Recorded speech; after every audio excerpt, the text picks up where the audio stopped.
بسم الله الرحمن الرحيم. السلام عليكم ورحمة الله وبركاته. مرحبا بكم على قناة أخبار العالم. لدينا اليوم إن شاء الله تعالى أخبار مهمة جدا تخص التغطية المستمرة للحرب الإسرائيلية على قطاع غزة اليوم ال57. إليكم عناوين نشرة أخبارنا لهذا اليوم. في خبرنا الأول: بلينكن يحذر كابينة الحرب من أنه قد لا يكون أمام إسرائيل أشهر للإطاحة بحماس. المصدر صحيفة The Times of Israel. وبالتالي أيضا في نفس السياق لدينا الخبر الثاني: حماس تعلن قتل جنود إسرائيليين وغارات عنيفة على جنوب غزة. المصدر قناة الحرة الأمريكية.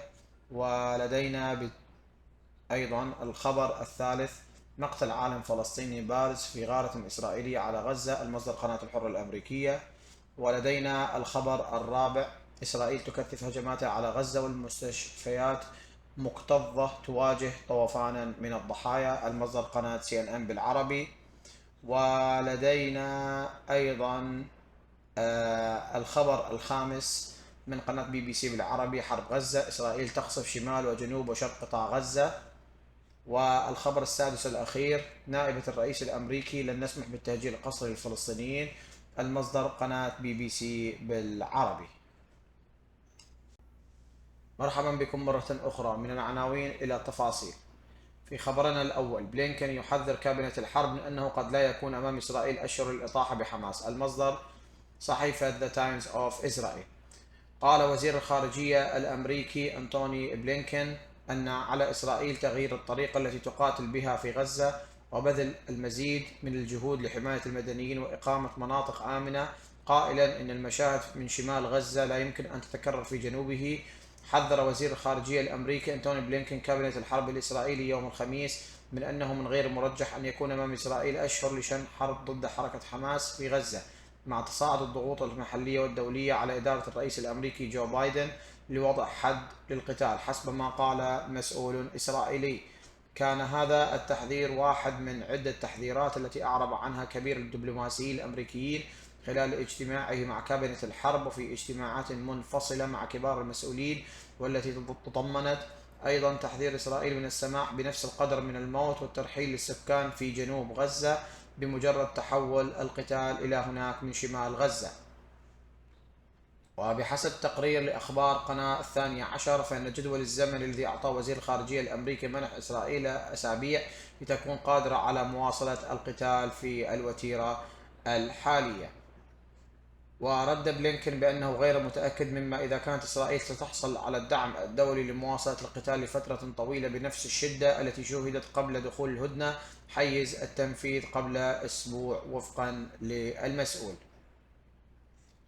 ولدينا الخبر الثاني: حماس تعلن قتل جنود إسرائيليين وغارات عنيفة على جنوب غزة. المصدر قناة الحرة الأمريكية. قال الجناح العسكري لحركة حماس السبت أنه استهدف مجموعة من جنود المشاة الإسرائيليين المتمركزين شمال غرب مدينة غزة في وقت كثفت إسرائيل غارتها على القطاع. وذكرت حماس أن الهجوم أسفر عن سقوط قتلى وجرحى في صفوف الجنود الإسرائيليين، ولم يعلق الجيش الإسرائيلي على إعلان حماس. وشنت إسرائيل في ذات الوقت غارات جوية وقصفا مدفعيا مكثفا على خان يونس بجنوب قطاع غزة، وأصابت مساجد ومنازل وأماكن قريبة من مستشفى عقب انهيار الهدنة مع حماس في القتال الدائر منذ نحو شهرين. وقالت وزارة الصحة في غزة أن 193 فلسطينيا على الأقل قتلوا وأصيب 650 منذ انتهاء الهدنة الصباح الجمعة، إضافة إلى أكثر من 15 ألف فلسطيني قتلوا منذ بدء الحرب. وقال المدير العام للجنة الدولية للصليب الأحمر روبرت مارديني إن القتال المتجدد في غزة يدور بصورة كثيفة. وأضاف مارديني في تصريحات لرويترز أن هذا مستوى جديد من الدمار يضاف إلى الدمار الهائل الذي لا مثيل له للبنية التحتية الحيوية ولمنازل المدنيين وللأحياء السكنية. وقالت مصادر أمنية مصرية ومصادر من الهلال الأحمر لرويترز إن أولى شاحنات المساعدات منذ انهيار الهدنة دخلت إلى غزة من معبر رفح. وتبادلت إسرائيل وحركة حماس الاتهامات بالتسبب في انهيار الهدنة التي دامت أسبوعا، وأطلقت خلالها الحركة الفلسطينية سراح رهائن كانت تحتجزهم مقابل إفراج إسرائيل عن سجناء فلسطينيين، وتعرض الجزء الجنوبي من غزة للقصف. وقال سكان فلسطينيون أن منازل ومناطق مفتوحة تعرضت للقصف، ودمرت 3 مساجد في خان يونس، وتصاعدت أعمدة من الدخان في السماء. وقال الجيش الإسرائيلي إن الهجمات المشتركة للقوات البرية والجوية والبحرية أصابت 400 هدف لمسلحين، وقتلت عدد غير محدد من مقاتلي حماس خلال الساعات 24 الماضية.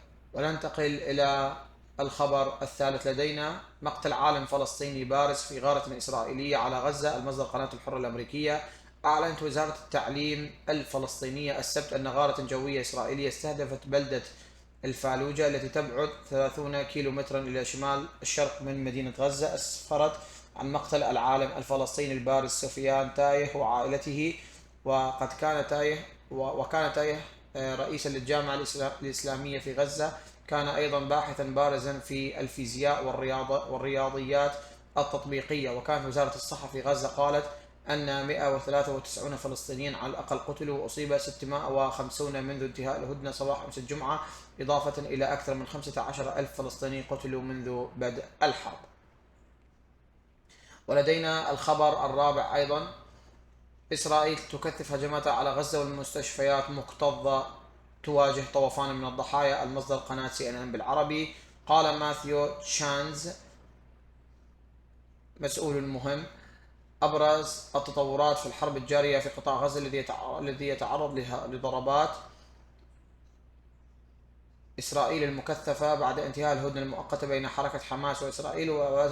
وباتت المستشفيات مكتظة بالفعل، والتي تعاني من نقص حاد في المواد الأساسية تواجه طوفانا جديدا من الضحايا مع تصاعد الهجمات الإسرائيلية. إذا كنتم مستمرون معنا في الاستماع لنشرة أخبارنا لهذا اليوم، فشكرا لكم. الاشتراك، الإعجاب، التعليق، المشاركة والمتابعة حتى يصلكم كل جديد إن شاء الله من فيديوهاتنا القادمة. والشكر كل الشكر للإخوة الزائرين الجدد والإخوة المشتركين.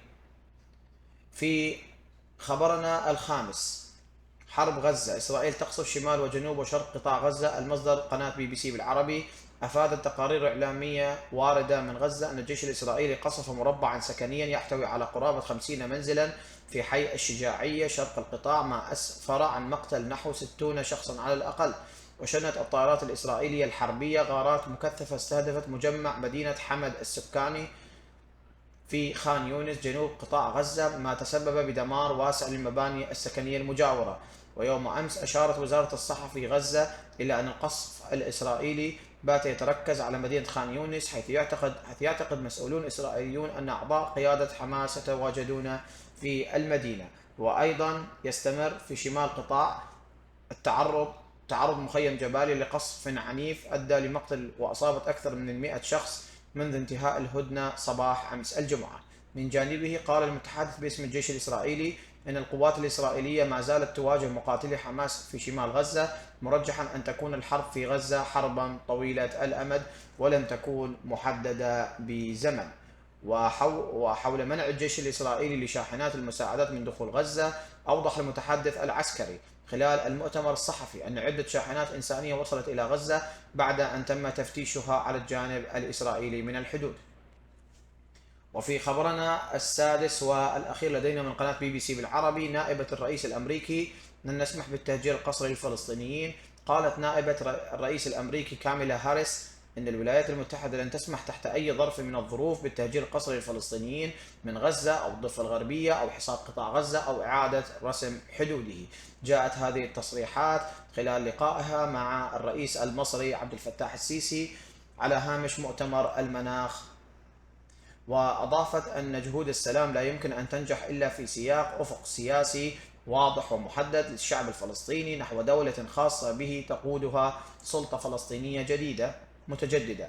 وأوضحت هاريس أن حركة حماس لا تستطيع السيطرة على قطاع غزة، وأن الولايات المتحدة ستظل ملتزمة بالسعي بلا هوادة إلى إطلاق سراح جميع الرهائن في غزة. وأكد الرئيس المصري على رفض مصر والولايات المتحدة للتهجير القسري للفلسطينيين، مشيرا إلى موقف بلاده الثابت بشأن تسوية القضية الفلسطينية القائم على حل الدولتين.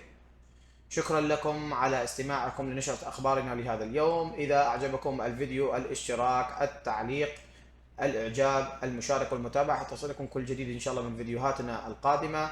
ونحن نرحب باستقبال آرائكم واقتراحاتكم حول مواضيع القناة وحول تطوير محتوى القناة.